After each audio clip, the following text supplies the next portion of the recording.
very good day to all of you. So here I am back with the revision of our geography chapter number 3, motions of the earth. Today we are going to revise how seasons are formed, solstices and equinoxes. Let's start. Recapitulation of geography chapter number 3, motions of the earth. Children, why do we have different seasons? As you are aware that the earth revolves around the sun in an elliptical orbit. You can also notice that throughout its orbit, the earth is inclined in the same direction, एक ही direction में झुकी हुई है. Now, a year is usually divided into summer, winter, spring and autumn seasons. And seasons change due to the change in the position of the earth around the sun. Now, look at this figure carefully. You will see that on 21st June, the northern hemisphere is tilted towards the sun. And the rays of the sun fall directly on the Tropic of Cancer. As a result, these areas receive more heat क्योंकि sun rays directly पड़ रही हैं.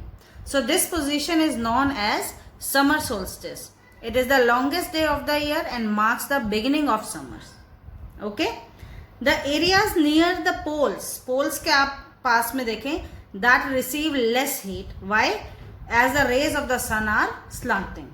The North Pole is inclined towards the sun and the places beyond the Arctic Circle experience continuous daylight for about 6 months.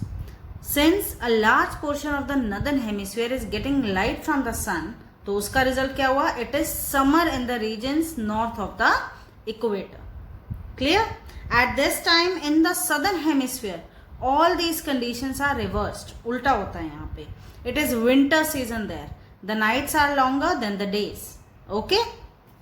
Now, on 22nd December, the Tropic of Capricorn receives direct rays of the sun as the South Pole tilts towards it. अब South Pole झुका हुआ है. As the sun's rays fall vertically means directly at the Tropic of Capricorn. So, a large portion of the southern hemisphere gets light. Therefore, it is summer in the southern hemisphere with longer days and shorter nights. The reverse happens in the northern hemisphere. So this position of the earth is called the winter solstice.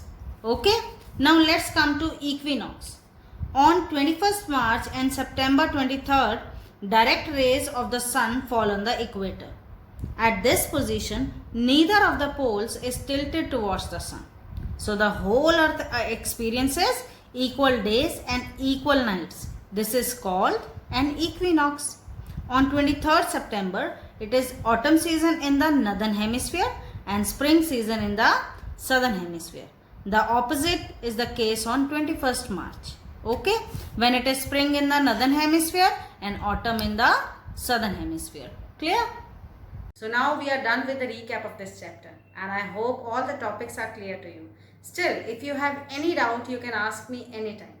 Like yesterday, today also I have got a quiz for you. And it's great to see that so many of you have sent me the scores, and kudos to the students who have got full out of full marks. Keep up the good work and I want very good score in the next quiz also.